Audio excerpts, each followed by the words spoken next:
another episode of Hey Mama, where we talk things all motherhood and female empowerment. So Pete, tell me about this second pregnancy paradox that you saw.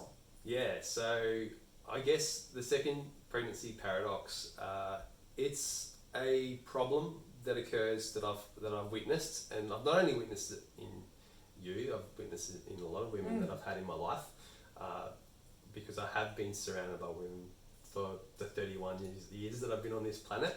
But let's talk about what I saw in you and what I see in other mums that we've worked with over the years. And that is when you have your first baby, that baby, your sidekick, becomes your little mini me that you get to go and have baby chinos with at the cafe.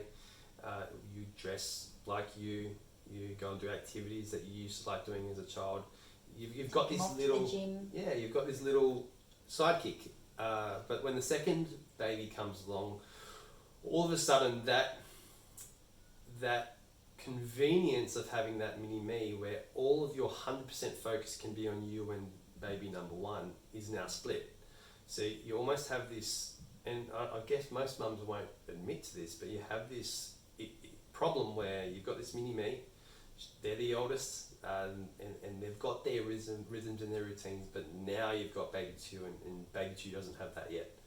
And then there's a split in attention, and because of that split in attention, mum can get lost, because all of a sudden now there's a split in resources. You don't have the skills to take care of two babies. Those skills are forged in the fire of parenthood or of motherhood. Like, we're not born with those skills. And then now you've got to actually go through that whole process of developing skills, habits, routines, time efficiencies to take care of these two babies and yourself. And we go after their needs as well as your own, and your needs sort of go on the back burner. They come last for sure. Whether you're trying to work on it or not, it is just what happens. You will feed your child before you. You will go hungry. You will go cold before them. You'll remember to bring their jacket, but you forget yours. It is just what happens. And the other thing that we wanted to talk about was, in modern society, there is no tribe. So when you're trying to navigate that process of going from one to two. That process of 1 to 2. If you're lucky enough to have your parents or grandparents that are heavily involved and heavily wanting to help with school pickups and hobbies and drop-offs and cooking and cleaning and all that kind of thing, then that's amazing, and you are really, really blessed.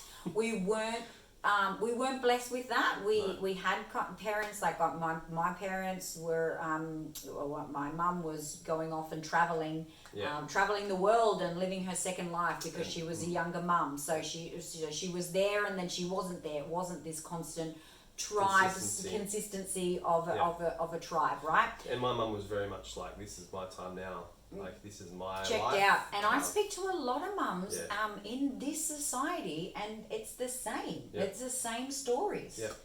So we cannot rely on a tribe anymore. We have to. We kind of have to find other ways of finding that tribe, don't we? Yeah. So this is the thing, is that we learned through this experience that it's tough, and that you do need a village. So if you don't have one, get one. And you've created one. And through all of this, we created our own village, our own tribe of mums that are of the same values and same beliefs and habits, want the same things from life, and want the same things for their family, for their children. They want that connectiveness. They don't want to diet and be away from their kids. They want that connection in their family home, or surrounded by food, or surrounded by movement and activity, and that's what brings the family together. And then by me creating this tribe of FitMums, we lift each other up. It's almost been therapeutic in a way. It's very therapeutic. And you're not the only mum that we've come across that has created their own tribe. Like, Leonie was the Parenthood podcast, and she created a podcast off the back of her burnout. Yes, off the back of her, As well. her being a high performer, being a Yeah. I need to be being a perfectionist and all that kind of Yeah. thing. So she was like, all right, well, I don't have a lot of support here that are going through the same thing. What's going to keep me sane? And the podcasts that she was listening to were great, but they weren't getting down to the juicy stuff, the nitty gritty. Yeah. And so she created the Parenthood podcast, so then she could share these stories, so we could all feel human, Yeah. and we could all feel normal. And I feel so grateful that we do have this FitMum tribe, Yeah. that we can all feel a little normal and a little more sane by lifting each other up and supporting each other, and then even a kick in the butt as well. Yeah. You know, the two beautiful. Well, let's mums. look at the construction of a tribe. You've got the leader Yeah. of the tribe, and she's the one that does the butt kicking. The shows.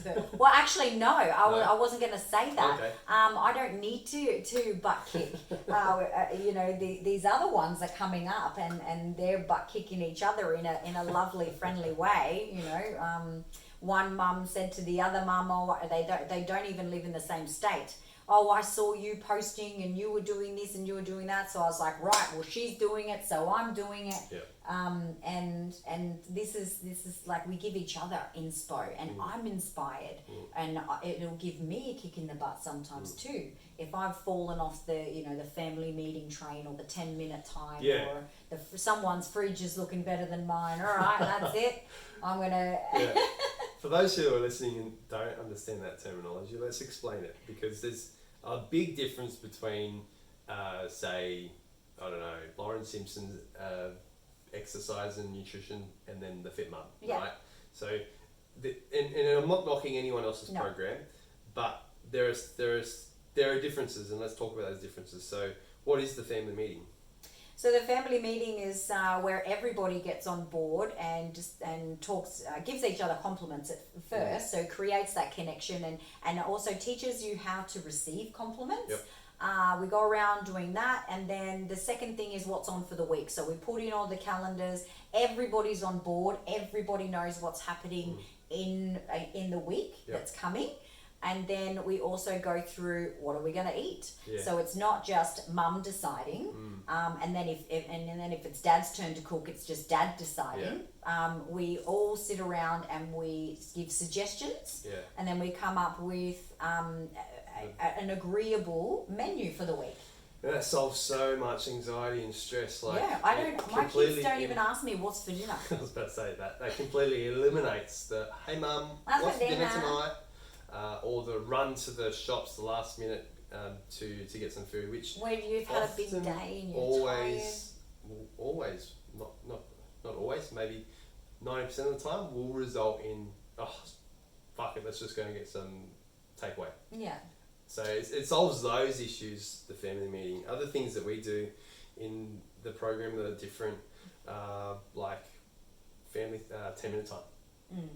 Yeah. Why, So like, what's 10-minute time? 10-minute time is where you have a one-on-one time with your child, and there's no distractions, there's no screen time, anything like that. It's just you and them, and they get to decide what activity they get to do for 10 minutes. And let me tell you, our youngest loves this. She's heavily attached to this 10-minute time, and I love it. Can we do 10 minutes? Yeah. And then the eldest, you have to actually say to her, would you like to do 10 minutes? What would you like to do? Because as they get older, they don't ask as much. So this is just creating more connection around the kids. We also have family workouts that doesn't take the mum away from. Exactly. Yeah. And that's the struggle that mum has. Mum has this guilt about, I'm doing something for myself and it's taking me away from my children. She's probably working. Which you shouldn't as well. have the guilt. So there's all that time away from the kids, or the kids are at school. So fitting in an exercise program and a diet in the traditional sense is quite hard for mums. Without these little things like family meetings to get the whole family on board, 10-minute time solves the problem of, how do I know I've loved my child enough today? I can go to bed guilt, like not Guilt with free. that mum guilt, but also I was explaining this to a mum the other day, is that if you block out that 10 minutes and that's the first priority, then you can say, okay, now Logie, I've got to go into the kitchen and I'm gonna do a bit of food prep. You can come in and help, or you can find something else to do. So then, or I've got to hang out this washing. Yep. You can come and help if you would like to spend more time with me, or we can get it done quicker, like whatever it is. But and then you can also say, okay, well, let's go and do a workout together, and that's still more connection time as well. Yep. So, in terms of building that tribe, we've obviously built something pretty unique. Yeah. And it's like I said, it's absolutely beautiful, and to bring mamas back to that core value of looking after yourself first before you look after your family, because then in turn you can look after your family, and the value of I want to have a connection with my kids. Every mum that I speak to wants more energy to have more time with their kids, to be able to keep up with their kids. And the body to support that. And the body to support that, because if you can't have the energy if you don't have the physiological body to jump around with, to run with, swing, do all sorts of cool stuff. And also the energy to sustain mum life. So if you don't have a tribe, get one or join ours. If you need help with anything we've spoken about over the course of this podcast, then you are invited to join us on a coaching trial, a 28-day offer, which the link will be placed in the description of this video wherever this pops up for you. But we'd love to have you in there. Thank you for listening to the podcast. Is this our last episode? This is for the season, Okay. This is the last episode. This is the last episode for this season, but stay tuned, because we're going to have even more amazing guests that will lift you up, help you and inspire you, and feel like you're that they're cheering you on. Stay tuned for that season. Bye. Thanks for listening to another episode of Hey Mama. You can find all the relevant links, including socials, in the description section of this podcast. If you want to find out more information about how I can help you build your best body after babies, then visit my website, www.thefitmummethod.com, for more info. Lastly, before you leave here today, if you've enjoyed listening, then please subscribe and share, so you can help me to reach out to those mamas that also need to listen too.